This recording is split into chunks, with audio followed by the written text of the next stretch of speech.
Greetings, viewers. My name is Dr. Yudhistira. I'm from Airlangga University. I'm here with Dr. Shannon Findlay from Iowa University. We're here to discuss about human trafficking.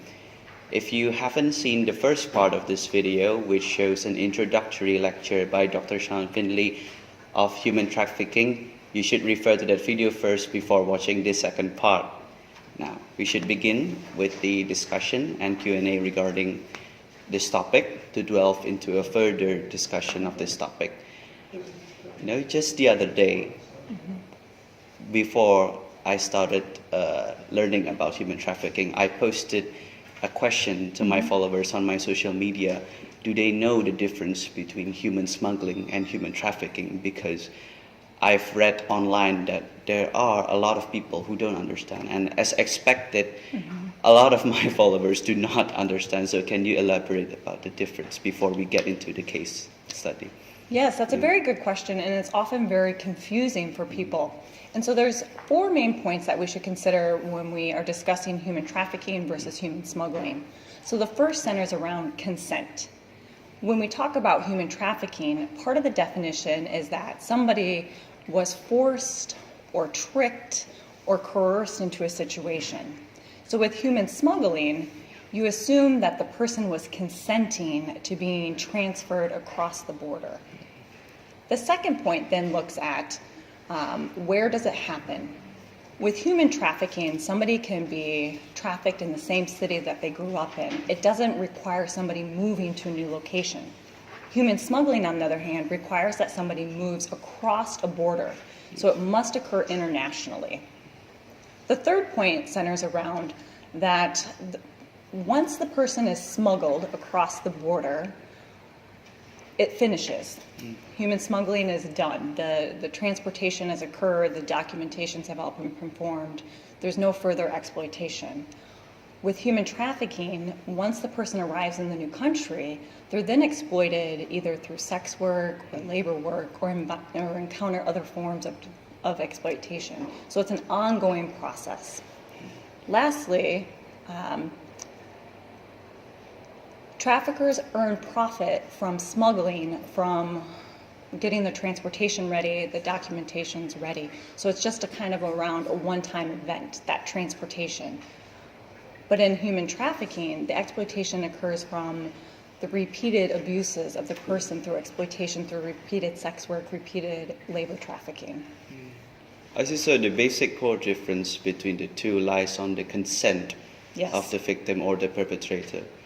But sometimes, like you explained before in the example, human smuggling could change into human trafficking in the process. Yes. Okay. Yes, because those who are in a human smuggling situation are at very high risk to become a victim of human trafficking. I see. Well, that's very interesting because we have a case example that is actually based on a real life case that happens a lot here in Indonesia. Not just Indonesia, globally if you refer to Dr. Findlay's first lecture. But this is a modified case. Then I would like for you to give you your opinions on this case. Great. So there's this man named Hassan who works in Madura. Madura is an island in East Java, as you can see here in the map. He works in minimum wage, and someday he has a friend who come to him and provide him with an interesting opportunity to work abroad in Malaysia, in a coconut plantation. And he was promised to be paid 18 million rupiahs per month. And for his visa and passport arrangement, he also has to pay for that amount. And he was told by his friend that he could work off that debt. And then when he was working, he could slowly per month pay off for his arrangements. When he come to Malaysia, because he wants to come there because he was promised a lot of money, his passport and all of his working visas are then taken by his employers. Yeah, sadly. And for his arrangements of accommodation, he was put into a small room in a house with 2 other people. And he has to work for 12 hours a day for 7 days without a single holiday. Wow. In the meantime, Hassan was also told that he has to pay for his food, he has to pay for his stay, even though that he was required to pay 18 million for the visa and document arrangements. So in the end, he only got around 150,000 rupiahs per month. That is in rupiah, not in US dollars. If it's in US dollars, okay, it's fine. But yeah. Sure. So Hassan was now put in a state where he was paid in a very, very little amount, and he cannot do anything because he was first brought there under, not with the jurisdiction of the authority. So he was afraid to tell anybody. Sure. Okay. So based on this case, and based on the first video that you've explained, that there are a lot of ways of exploitations in human trafficking in which the traffickers are gaining profit from there. Based on this case, can you provide us an example of the exploitations that happened to Hassan here? Sure. And this is a great case because this often happens, and as you mentioned, all over the world. And so there are several concerning features. And the first begins that there was a recruitment fee that they had to pay. This is a red flag that perhaps this could lead to human trafficking. And then also, Hassan had to pay a large sum of money for the transportation and the documentation. This can lead to something we call debt bondage. That, as you mentioned, it's really hard in the end to pay back. Initially, they think they'll be able to pay it back very easily, but they soon find out that it is almost impossible to pay back this fee. And then when he arrived in Malaysia, suddenly he didn't have his documents anymore. And so he was afraid to try to go back to his home country. And so this is another way that the traffickers would control their victims, is by holding on to their documents. His living condition was very terrible, and so this is often common with victims of human trafficking as well. And then the unfair wages, the long hours, the no rest, they put him, it just shows the exploitation that's going on in many forms. And then also oftentimes, and I think in this case too, he wasn't allowed to communicate with his family and friends, and so they try to isolate victims. And these are all concerning features in this case that make me think that this is human trafficking. And what I find interesting also about this case, which is very real, at first you explained to us about the difference between smuggling and human trafficking. Now in this case, you see that Hassan was first giving his consent to come to Malaysia. So in this case, this is a case of human smuggling or trafficking, or a little bit of both? Yeah, and so I think there's a couple points that we have to consider, and often in real life it can be difficult to know, was this human smuggling or was this human trafficking? So first off, we have to understand, was the documents that he received about the information, was that in a language he could understand? Because perhaps if it was in English, maybe he couldn't understand it. And so that makes it very difficult to consent when you can't understand what you're signing. We also don't know if the recruiting agency knew what type of exploitive work he was going to be in later. If they knew that he was going to be exploited and have to work very long hours and get very little pay, then it's likely the recruitment agency was a part of a larger organization, and that from the beginning they knew that they were going to exploit Hassan. On the other hand, if the recruitment agency was only doing the transportation and the document, and they didn't have any contact with who Hassan was going to meet in Malaysia, then that could have been just human smuggling. And then when he got to Malaysia, because of the many risk factors that we learned about in the previous lecture, he was at risk for being exploited because he didn't know the local laws, the customs. He was afraid to go back to Indonesia because he didn't have his documents, and soon he became exploited and became a victim of human trafficking. So it's a little bit unclear. You have to really tease out the situation, and oftentimes we don't have all of those details. Yeah, probably like you mentioned also, there's a chance that the recruitment agent could be also in on it, or maybe even his friend who offered help in the first place. Exactly. Yeah, by giving him a false, like a dream situation in which you would get paid in a lot of money, but it turns out that he was exploited for that. Now, if this case happened often and around the world, I believe that it could also happen here in Indonesia, as most of our viewers here are probably Indonesian. And we are also concerned if these things happen around us. But oftentimes, we don't know, even as, especially as laymen, we don't know whether the person that we've met on the street or the person that is actually working for someone that we know are actually a victim. Sure.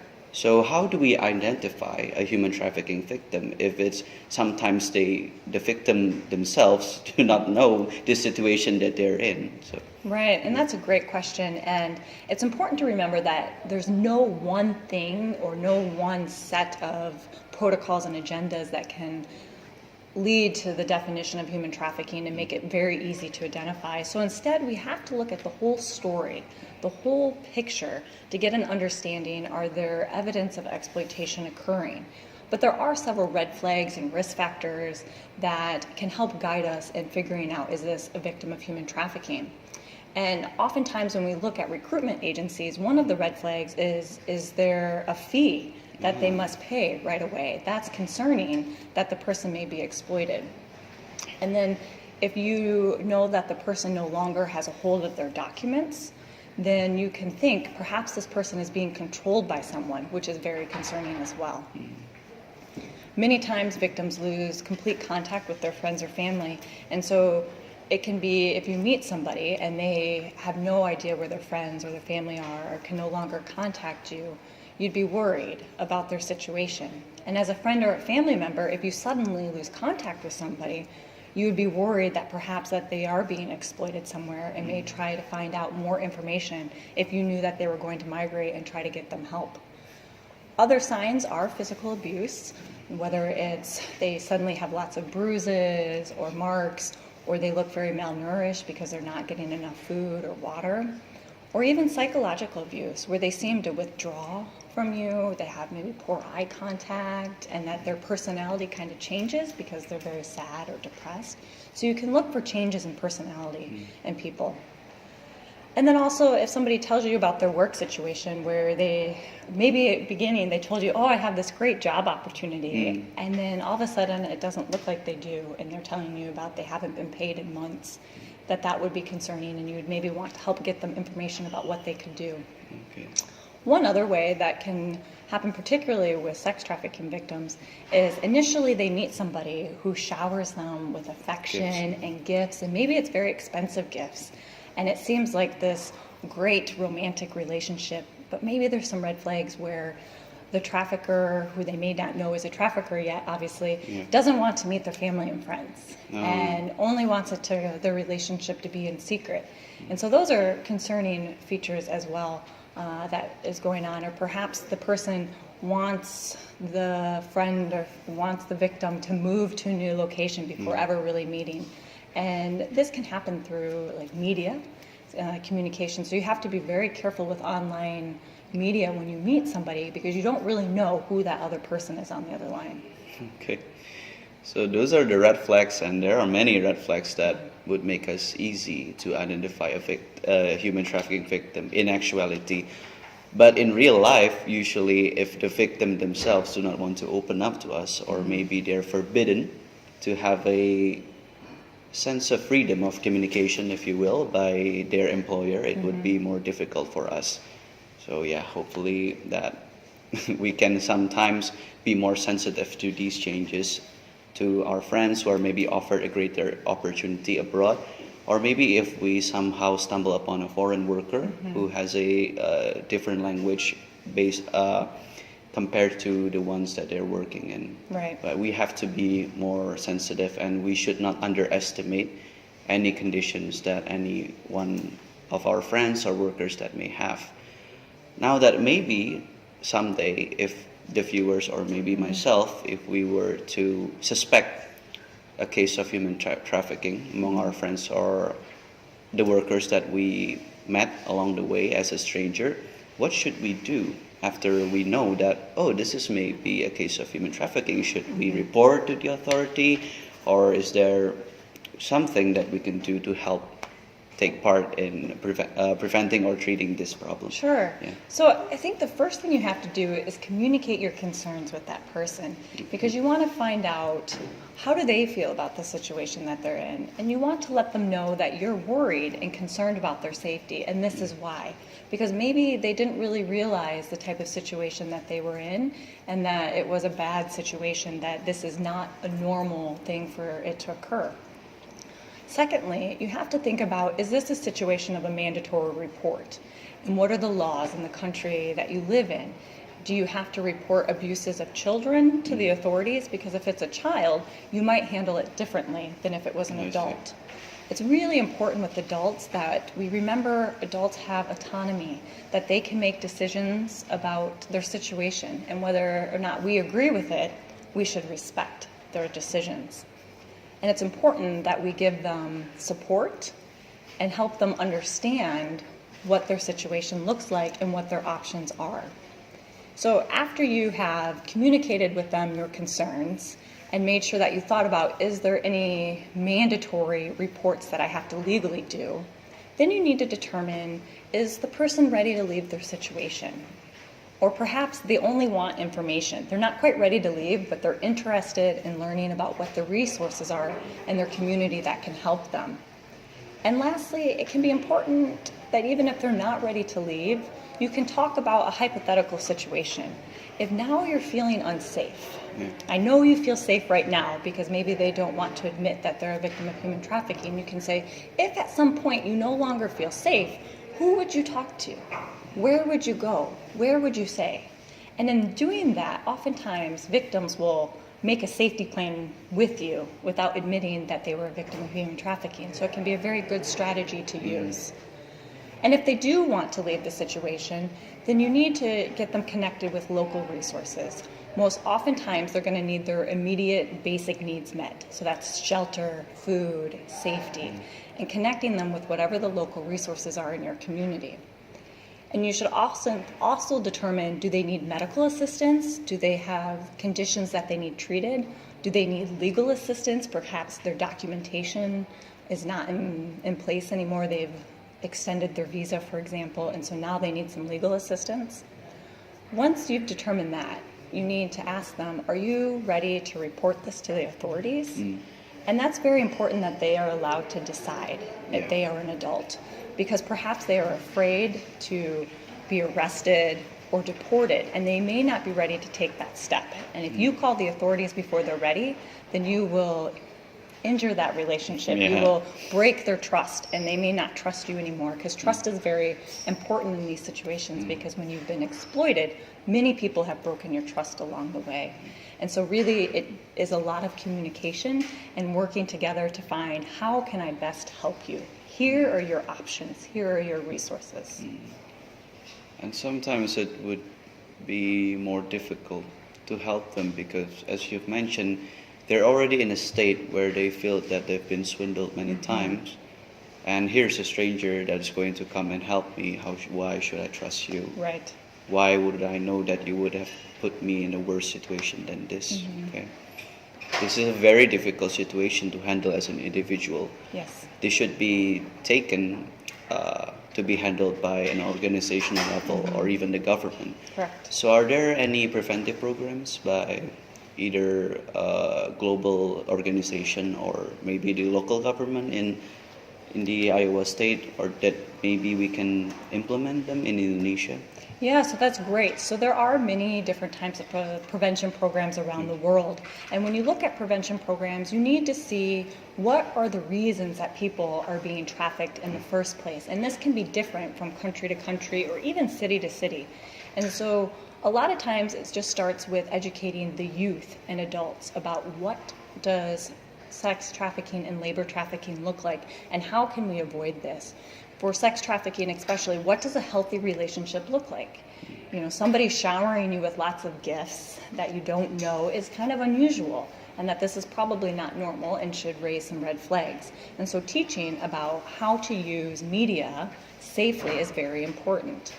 And so that's one way that you can start. An additional way is looking at, for example, here in Indonesia, many people migrate for work. Teaching them how to do it safely. How do you safely migrate to somewhere, and teaching them what their rights are as a worker, and that if they get in a situation, who can they contact? How do they get a hold of the Indonesian embassy? And so a lot of that is centered around education about how to migrate. Then you can look at policy levels. What are the reasons that people, for example, decide to migrate to work? Is it minimum wage standards should be raised so that people want to stay in Indonesia to work? Is it that we need to have stronger policies around labor recruitment agencies where somebody is managing them and determining that people can safely use them to migrate? And these are all great ways that you can start to look at policy to see how can we make changes that prevent people from getting trafficked.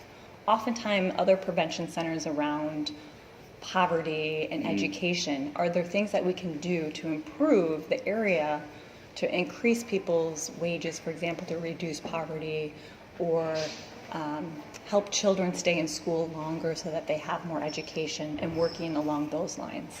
Okay. Now, we would love to talk and discuss more regarding this topic because it is not enough to just talk about here, Yes. and the viewers would get the whole idea of what human trafficking is and how to prevent them or how to manage them. But I think that we have given a basic understanding and basic management on how we should deal either with the victims or how to prevent maybe for themselves to not be trapped in a situation like this. Right. We would love to discuss more, but unfortunately our time is up. So thank you, Dr. Yes. Shannon Lee, for Thank this you. discussion. Thank you very and much. Once again, I'm Dr. Yudhistira from Airlangga University. Thank you very much for watching this. If you have further questions or further curiosity about human trafficking, you can look it up online. Okay. Thank you.